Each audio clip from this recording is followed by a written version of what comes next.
We are looking at the overall budget మనం చూసేటప్పుడు మన దేశానికి వచ్చే బడ్జెట్లో 100 రూపాయలకి గవర్నమెంట్ 85 రూపాయలు మొత్తం పోయిన తర్వాత డిఫెన్స్కి ఏం పెడతారు, అక్కడే వస్తుంది.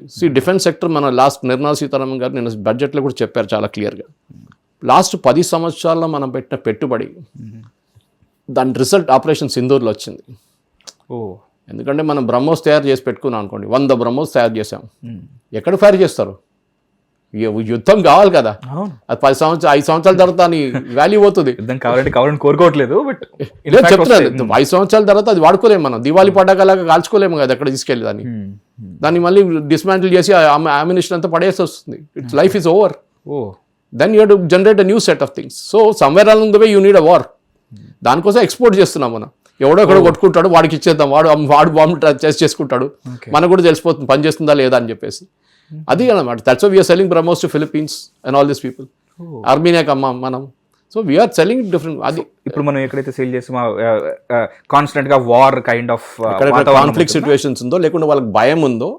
ఇప్పుడు ఫిలిప్పీన్స్ అంటే వాళ్ళకి చైనా మీద చాలా భయం ఉంది. సౌత్ చైనా సీలో వాళ్ళతో చాలా గొడవ నడుస్తుంది ఫిలిప్పీన్స్కి. సో వాళ్ళు ఒక బ్రహ్మోస్ మిసైల్ ఒక బ్యాటరీ కంప్లీట్ పెట్టుకున్నారు అక్కడ. నువ్వు నా మీద ఏమైనా చేస్తే ఇది ఇక్కడ నుంచి బటన్ ప్రెస్ చేస్తాం అంతే సంగతి నీదని ఒక భయం ఉంటుంది. అది మన బడ్జెట్ డిస్కషన్ రాదు కానీ, ఎందుకంటే డిఫెన్స్ సెక్టర్లో ఇప్పుడు 15% పెంచారు. ఒకటి ఇన్నోవేషన్ అని పెట్టారు. అంటే మీరు ఇప్పుడు దాకా తయారు చేసేది కాదు, ఇన్నోవేట్ చేయండి, కొత్త తయారు చేయండి, ఇది చెప్పారనమాట. So I'm coming from the 16th finance commission to this. And 16th finance కమిషన్లో నేను అది ఆ సబ్జెక్ట్ కొంచెం డైగ్రెస్ అయిపోయాను. South is set to gain. Karnataka, Kerala, Gujarat they will gain in terms of this one. Top losers చూడండి, these are all 2 of them are BJP ruled states, పెద్ద states, Madhya Pradesh and Uttar Pradesh. వీళ్ళిద్దరికి నష్టం ఈ సంవత్సరం ఈ 16th ఫైనాన్స్ కమిషన్ రికమెండేషన్లో. ఇంకా వెస్ట్ బెంగాల్ అండ్ అరుణాచల్ ప్రదేశ్. అరుణాచల్ ప్రదేశ్ ఇస్ చిన్న state and then they will get the grants, వాళ్ళకి ప్రాబ్లం లేదు. West Bengal is another big state. ఎవరు చేశారు ఇది? 16th ఫైనాన్స్ కమిషన్ ఇచ్చిన రికమెండేషన్స్ అన్నమాట. సో వీళ్ళేం చేస్తారంటే ఎవరు ఎక్కువ డబ్బులు ఇస్తారో వాళ్ళకి ఎక్కువ సపోర్ట్ ఇస్తాం మేము. అది వాళ్ళ లాజిక్ ఉంటుంది అనమాట. సో నేను ఇచ్చాను ఇప్పుడు అంటారు వీళ్ళు, మేము ఇక్కడ నుంచి తెలంగాణ నుంచి 30,000 కోట్లు లేకుండా 50,000 కోట్లు ట్యాక్స్ ఇచ్చామంటారు. నాకు ఎగ్జాక్ట్ ఫిగర్ గుర్తులేదు. దాంట్లో మీరు ఫస్ట్ అడగాల్సింది టాప్ ట్యాక్స్ పేయర్స్ ఎవరు అని అడగంగానే చెప్తారు ఇక్కడ ఉన్న NMDC, national development corporation, BHEL, ఇదంతా సెంట్రల్ గవర్నమెంట్ది కదా. మళ్ళీ మీరు ఎక్కడి నుంచి ఇచ్చారు? Central government employees, central government undertaking central గవర్నమెంట్కి ఇచ్చింది ట్యాక్స్. మీ వైపు నుంచి ఏమీ చెప్పండి, స్టేట్ నుంచి ఏమి ఇచ్చారు మీరు? ఇక్కడున్న స్టేట్ PSUs కానీ స్టేట్ కంపెనీలు ఎంత కట్టారు కార్పొరేట్ ట్యాక్స్ చెప్పండి. ఏముండదు. In fact lot of state companies in Telangana running in losses. ఇప్పుడు AG రిపోర్ట్ ఉంది, CAG రిపోర్ట్ కూడా ఉంది. దాని సపరేట్ సబ్జెక్ట్గా తీసుకోవచ్చు మనం. ఇంకోటి కూడా చదివాను సార్, లైక్ అన్యాక్టివ్గా ఉన్న అలాంటి MSMEs కూడా వాటిని క్లోజ్ చేయాలని చెప్పేసి కూడా విన్నాను. క్లోజ్ అని కాదు, దాన్ని రీఫార్మేట్ చేయాలి. అది సపరేట్ సబ్జెక్ట్. యాక్చువల్లీ అది సనత్ నగర్ వెళ్ళండి మీరు. ఇప్పుడు సనత్ నగర్లో ఒక టైంలో it was a big bustling industrial area. నాకు గుర్తుంది సనత్ నగర్. నేను అక్కడ ఫస్ట్ టైం నేను టైమ్స్లో ఉన్నప్పుడు, ఎకనామిక్ టైమ్స్ ఆ టైంలో ఉన్నప్పుడు 1990, 91, 92 అక్కడికి వెళ్తుండే మేము చిన్న చిన్న రిపోర్ట్స్ చేయడానికి, ఏదైనా సప్లిమెంట్లని. చాలా ఉండే ఫ్యాక్టరీస్. ఇప్పుడు చూడండి అన్నీ మూతపడేది అక్కడ. ఇప్పుడు అన్ని ఆటోమొబైల్ షోరూమ్లు, అక్కడ అగ్రోమెక్ ఇదంతా వచ్చేస్తుంది. ఇండస్ట్రీ లేదు అక్కడ. ఏమని అంటే ఏమంటారు, పొల్యూషన్, సౌండ్ పొల్యూషన్, దానికోసం తీసేసాం ఇక్కడ నుంచి. పొల్యూషన్ ఎక్కడ షిఫ్ట్ అయ్యింది? వాళ్ళందరూ బంద్ చేసి వెళ్ళిపోయారు, ఆ ల్యాండ్ అమ్ముకున్నారు. That is where Revanth Reddy ఏమంటున్నాడు, ఇప్పుడు ORR లోపల ఉన్న అన్ని ఇట్లాంటి ఇండస్ట్రియల్ జోన్స్ని మనం ORR బయట పడేస్తాం, ఈ ల్యాండ్ని రీఫార్మేట్ చేసి చూసుకుందాం అంటే ఫ్లాట్లు కడతారు. బేసిక్లీ అది గవర్నమెంట్ అమ్మేసుకుంటారు, డబ్బులు సంపాదిస్తారు. This is not be done anyway, that is up to him. ఆయన డబ్బులు స్టేట్ గవర్నమెంట్ వాళ్ళు ఏమైనా చేసుకోవచ్చు, దాంట్లో ప్రాబ్లం లేదు. కానీ ప్రూడెంట్గా వాడుకుంటే బాగుంటుంది. సో ఈ దాంట్లో ఇప్పుడు చూస్తున్న దాంట్లో ఇప్పుడు వచ్చిన బడ్జెట్లో అన్నిటికంటే మోస్ట్ ఇంపార్టెంట్ ఏంటంటే మనం ఒక టెస్ట్ క్రికెట్ ఆడుతున్నాం. This is not a T20 match. First time possibly ఒక గవర్నమెంట్ 10-15 సంవత్సరాల ముందు ఆలోచిస్తున్నారు. యూజువలీ బడ్జెట్ ఏంటంటే నేను ఈ సంవత్సరం ఏం చేస్తాను, 100 రూపాయలు వచ్చింది, ఇది చేయబోతున్నాను, అక్కడ 10 రూపాయలు, ఇక్కడ 10 రూపాయలు పెడుతున్నాను అని చెప్తారు. అందరు చప్పట్లు కొట్టుకుని ఇంటికి వెళ్ళిపోతారు.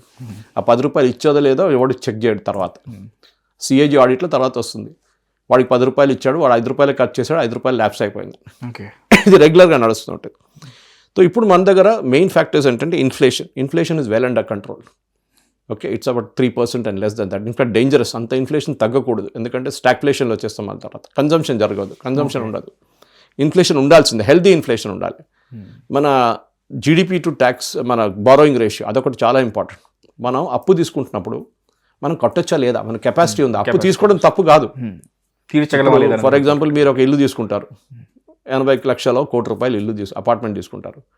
మీకు కట్టడానికి మీ దగ్గర కెపాసిటీ ఉందా లేదా అని చూసుకొని మీకు బ్యాంక్ లోన్ ఇస్తారు. కానీ రేపు మీకు ఉద్యోగం పోయింది అనుకోండి, మీరేం చేస్తారు? ఈఎంఐ డిఫాల్ట్ చేస్తారు.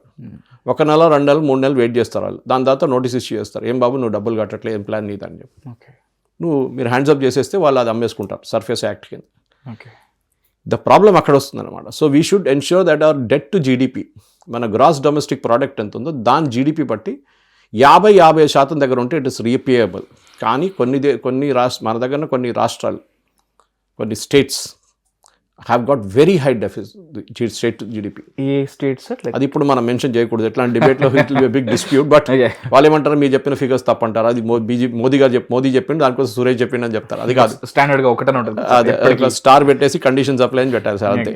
So but everybody knows Revanth Reddy, ఎందుకంటే సీక్రెట్ ఏం కాదు, బడ్జెట్ డాక్యుమెంట్లో వచ్చేస్తుంది. ఇప్పుడు పట్టు విక్రమార్క ప్రెసెంట్ చేసిన బడ్జెట్ డాక్యుమెంట్లో వచ్చేస్తుంది, మాకు ఇంత అప్పు ఉంది. రేవంత్ రెడ్డి గారు ఆల్రెడీ చెప్పారు, మేము అప్పే కడుతున్నాం, మేము మాకు ఇంకా మీకు డెవలప్మెంట్కి డబ్బులు లేదు మా దగ్గర అని చెప్పి. కరెక్ట్. అది అప్పు ఎప్పుడైనా తీసుకున్నప్పుడు క్యాపిటల్ అసెట్స్ క్రియేట్ చేయాలి. మీరు 1,00,00,000 కోట్లు తీసుకున్నప్పుడు, లేకుంటే 50,000 కోట్లు 30,000 కోట్లు అప్పు తీసుకున్నప్పుడు ఏం చేశారు ఆ డబ్బుతో?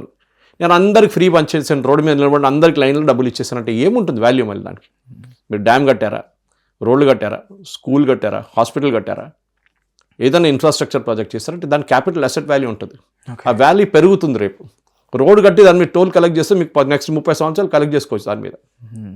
అది చేయకుండా మీరు ఫ్రీబీస్ ఇచ్చుకుంటూ పోతే మీ బడ్జెట్లో దాంట్లో ఇప్పుడు 18% దాకా కొన్ని స్టేట్స్లో ఫ్రీబీస్ ఇస్తున్నారు. ఆ లోను ఆ ఏదో మహిళలకి ఇది స్కీము, ఇంకొక షాదీ ముబారకు అది ఇదని చెప్పి విపరీతంగా your capacity to pay is not there. వీలేమనుకో వచ్చే గవర్నమెంట్ వాడు చూసుకుంటాడు, నెక్స్ట్ ఎవడు గవర్నమెంట్ వస్తాడు వాడు తల మీద వేసేద్దామని చెప్పేసి ఇదే నడుస్తుంది. ఇప్పుడు కేసీఆర్ కూడా అదే చేసింది కదా, అప్పులు తీసుకున్నాడు, ఆయన తెలుసు నెక్స్ట్ టైం నేను గెలవను, ఎంత తీసుకుందాం, తర్వాత రేవంత్ రెడ్డో ఎవడు వస్తాడో తెలియదు, ఆయన కట్టేసుకుంటాడని. ఇప్పుడు అదే జరుగుతుంది. ఇప్పుడు so at the national level ఆ ప్రాబ్లం ఇంకా అక్యూట్ అవుతుంది. బికాస్ ఈ అప్పులు అనేది స్టేట్ అప్పులు కూడా కలిసి నేషనల్ డెట్ చూపిస్తారు. ఓకే. సో ఇప్పుడు ఒక వరల్డ్ బ్యాంక్ రిపోర్ట్ వచ్చినప్పుడు India's debt is very high అనగానే పినరాయి విజయన్ వీళ్ళందరూ ట్వీట్ చేసిండు, సిద్ధరామయ్య. అప్పుడు నేను కౌంటర్ చేశాను, ఆ డెట్లో మీ డెట్ కూడా ఉంది, మీరు అప్పు తీసుకున్న కూడా నేషనల్ డెట్లో ఉంటుంది. ఓకే. దీంట్లో చాలా ట్రిక్స్ ఉన్నాయి మహేష్రావు. అరే మీరు చూడాలంటే మా స్టేట్కి రావాలి, కేరళకి. అక్కడ కిలాడీలు వాళ్ళు పెన్షన్ ఇవ్వడానికి ఒక కార్పొరేషన్ పెట్టుకున్నారు వాళ్ళు. పెన్షన్ ఇవ్వడానికి డబ్బులు లేవు, పెన్షన్ ఇవ్వడానికి ఒక కార్పొరేషన్ పెట్టి వాళ్ళు మార్కెట్ నుంచి అప్పు తీసుకున్నారు. ఆ అప్పు తీసుకొని పెన్షన్ కడుతున్నారు ఎంప్లాయీస్కి. ఆలోచించండి, రేపు అది కూడా అయిపోతుంది. ఎవడో ఇయ్యాడు అప్పుడు మాది, ఎందుకంటే వీడు రిటర్న్ కట్టడు కదా, రిటర్న్ ఇచ్చే ప్రసక్తే లేదు. అది ఇంకో కార్పొరేషన్ పెట్టిండు, అది దివాలా అయిపోయింది, వాడు డబ్బులు ఇయ్యాడు అన్నాడు. ఇప్పుడు ఇది అక్కడ ఉన్న కేఎస్ఆర్టీసీ ఫర్ ఎగ్జాంపుల్, మన దగ్గర కూడా అంతే. ఇక్కడ ఫైనాన్షియల్ సిచ్యువేషన్ ఎట్లా తెలియదు కానీ కేరళలో కేఎస్ఆర్టీసీ, కేరళ స్టేట్, ఇక్కడ మన టీఎస్ఆర్టీసీ లాగా ఏం చేశారు, బస్సుల కోసం అప్పు తీసుకున్నారు, 100 బస్సు కొనుక్కున్నారు, అప్పులు కట్టలేదు. సో వాళ్ళు బ్యాంక్ వల్ల బ్లాక్ లిస్ట్ చేసేసిండు, మీకు 10 పైసలు ఇవ్వబో అని చెప్పేసి. వాళ్ళు ఏం చేసిండు, Kerala straight transport finance corporation ఒక స్టార్ట్, వాళ్ళు అప్పు తీసుకున్నారు, వాళ్ళతో బస్సు కొని వీళ్ళకి ఇస్తున్నారు. ప్రైవేట్ బాడీ లాగా, అంటే it's not private, it's public sector undertaking అని చెప్పి డైరెక్ట్ గా తీసుకుని అది కట్టలేక మళ్ళీ ఇంకో కార్పొరేషన్ పెట్టి వాళ్ళు బస్సులు కొనుక్కొని వీళ్ళకి ఇస్తున్నారు. ఓకే. మళ్ళీ వాళ్ళు కట్టలేకపోతే ఇది మన దేశంలో ఉన్న అన్నిటికంటే పెద్ద శాపం ఇది. దట్ ఫైనాన్షియల్ డిసిప్లిన్ లేదు. ఒక ఇల్లు మనం ఎట్లా నడిపిస్తామో, మనకి కావాల్సినప్పుడే మనం కారు కొంటాం, లేదు ఇప్పుడు కారు అక్కర్లేదు, మన దగ్గర 2 వీలర్ ఉంది బాగానే ఉంది, లేదు ఫ్యామిలీ పెద్దగా అయిపోయారు, పిల్లలు పెద్దగా అయిపోయారు, కొంచెం వాళ్ళు స్కూటర్ మీద కూర్చోలేరంటే అప్పుడు మీరు ఆలోచించవచ్చు, okay now we need to buy a car. లేదు మనం ఒక పెద్ద 265 లీటర్ కాదు, నాకు 500 లీటర్ రెఫ్రిజిరేటర్ కావాలన్నా అంత అర్జెంటా, క్యాన్ ఇట్ వెయిట్ అని మీరు ఆలోచిస్తారు. దివాళీ బోనస్ వచ్చినప్పుడు ఎప్పుడైనా తీసుకున్నప్పుడు. This is prudent banking, prudent finance management, ఇది చేయాల్సినమాట. సో ఇప్పుడు ఏం జరుగుతుందంటే ఈ జరిగిన బడ్జెట్లో చాలా మటుకు 2-3 సెక్టర్స్లో కాన్సన్ట్రేట్ చేస్తున్నారు గవర్నమెంట్ లాంగ్ టర్మ్గా. అంటే ఇప్పుడు కాదు మీరు చెప్పినట్లు, ఒకటి క్లౌడ్ కంప్యూటింగ్ మీద, cloud computing and data centres పెద్ద. ఇప్పుడు అందరూ అంటారు data is the new oil. మొన్న HICCలో పెద్ద కాన్ఫరెన్స్ జరిగింది అపోలో వాళ్ళది. International health dialogue. నేను దాంట్లో చాలామంది స్పీకర్స్ని ఇంటర్వ్యూ చేశాను. ఓకే. అందరూ మాట్లాడుతున్నారంటే భారతదేశంలో ఉన్న డేటా, మన దగ్గర ఉన్న డేటా చూడండి, 140 కోట్ల మంది డేటా ఉంది. వాళ్ళు ఏదైనా కొన్నా కానీ, వాళ్ళు రేషన్ షాప్ పోయినా కానీ, వాళ్ళు యూపీఐ యూజ్ చేసినా కానీ, ఏదైనా హెల్త్ కేర్కి వెళ్ళినా కానీ, హాస్పిటల్కి, ఈ డేటా అంతా ఉంది. ఎక్కడో పడింది సర్వర్లో, అక్కడ ఇక్కడ పడింది. దాన్ని తీసి 140 కోట్ల మందిలో 10 కోట్ల మందికి హార్ట్ ప్రాబ్లమ్స్ వస్తుంది. I'm just taking a number, it may not be correct. Cardiac problems ఉంది. ఎందుకు ఉంది? వాళ్ళు ఏ స్టేట్ నుంచి వచ్చిండు, మళ్ళీ ఆ డేటా సపరేట్.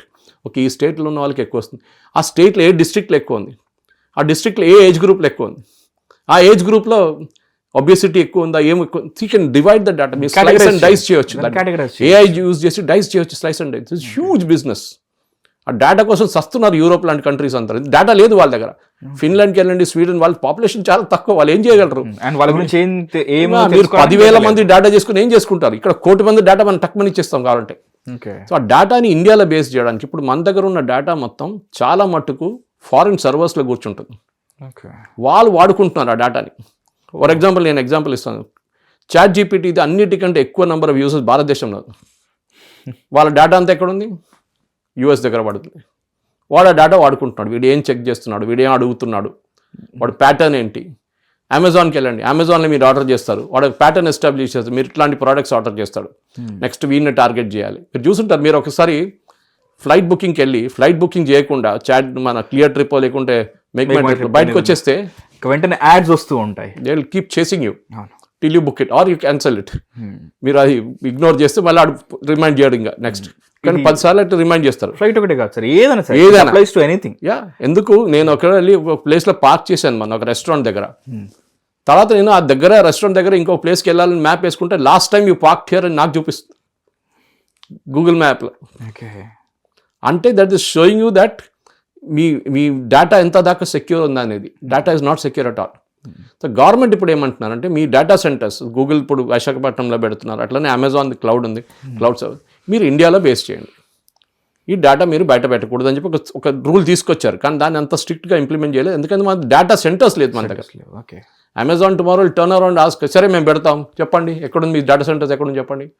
డేటా సెంటర్ నడపాలంటే పెద్ద పెద్ద సూపర్ కంప్యూటర్స్ తీసుకొచ్చి పెట్టడం కాదు. It requires a heavy amount of power, cooling and water. ఈ 3 చాలా ఇంపార్టెంట్.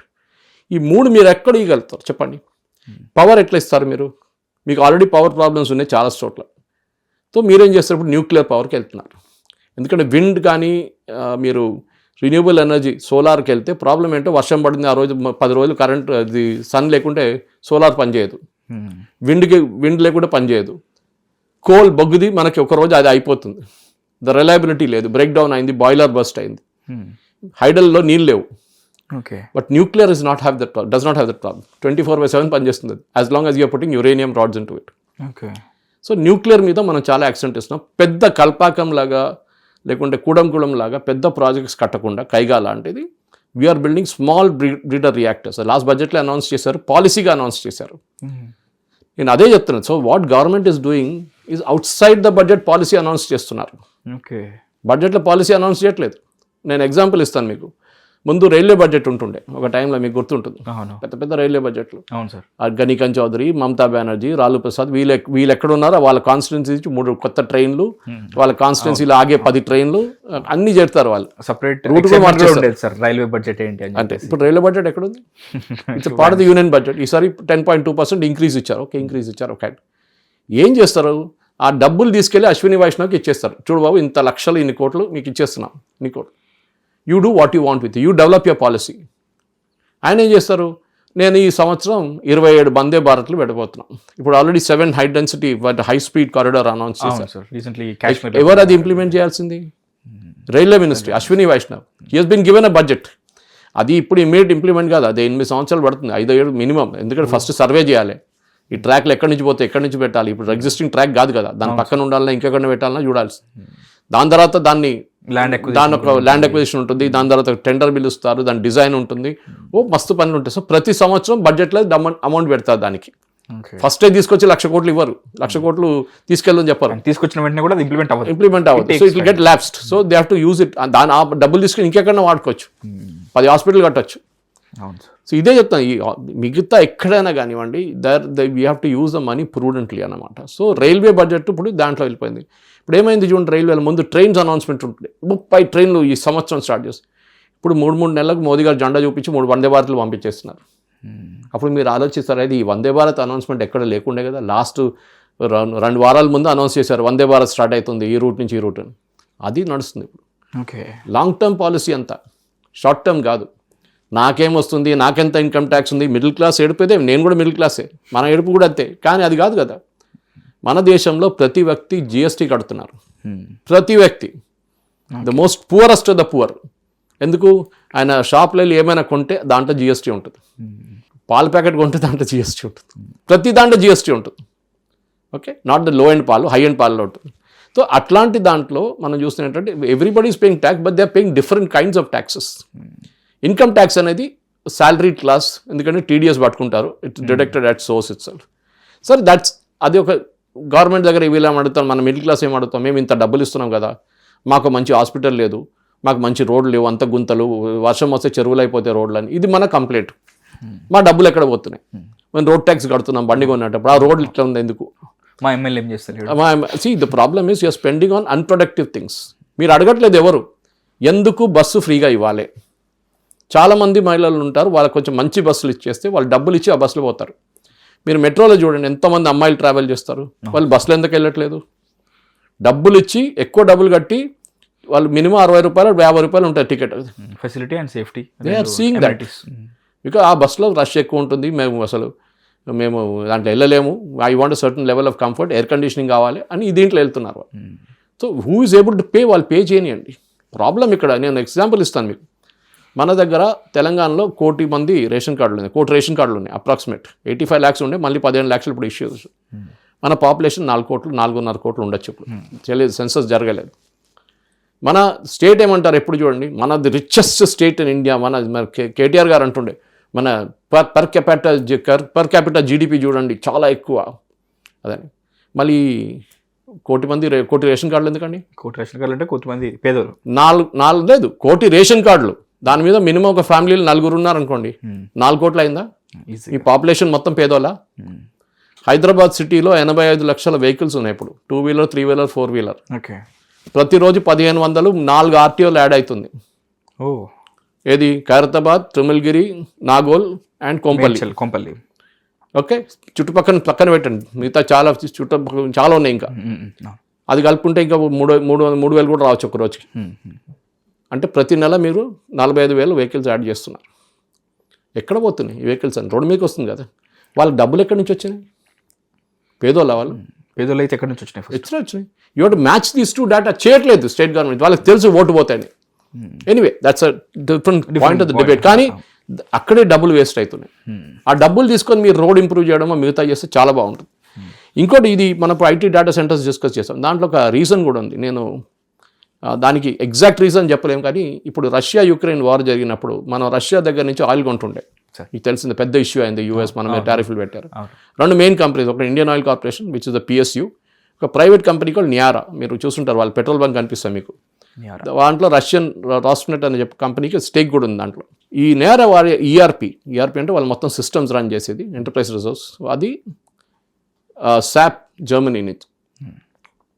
ఒకరోజు వాళ్ళ పెద్ద సెటప్, అది చాలా పెద్ద set. No petrol bunk. Hit TV app, ఇందులో short news, live news, entertainment shows, movies, digital magazines తో పాటు మీ జిల్లా వార్తలను కూడా ఫ్రీగా చూడొచ్చు. ఇంకెందుకు ఆలస్యం, వెంటనే హిట్ టీవీ యాప్ ని డౌన్లోడ్ చేసుకుని ఫ్రీగా ఎంటర్టైన్మెంట్ పొందండి. Hit TV app. Hit TV app. Please download hit TV app. Hit TV app ని ఫ్రీగా డౌన్లోడ్ చేసుకొని ఎంజాయ్ చేయండి. మీకు నచ్చిన ఎంటర్టైన్మెంట్ కోసం హిట్ టీవీ యాప్ ని ఫ్రీగా డౌన్లోడ్ చేసుకొని ఎంజాయ్ చేయండి. హిట్ టీవీ యాప్ ని డౌన్లోడ్ చేసుకుని ఆస్వాదించండి, ఆశీర్వదించండి. ఇంతమంది సెలబ్రిటీలు హిట్ టీవీ యాప్ ని డౌన్లోడ్ చేసుకోండి అని చెప్తున్నారంటే ఎంత మంచి యాప్ ఆలోచించండి. అమెరికా అమెరికాలో చదవాలనుకునే వాళ్ళకి విశ్వసనీయమైన పేరు మన శౌర్య కన్సల్టెన్సీ. UK లో 1 year masters, UK లో 1 year masters, 2 years work permit up to 5 years visa. Contact Saurya Consultancy. Contact 89851 89851.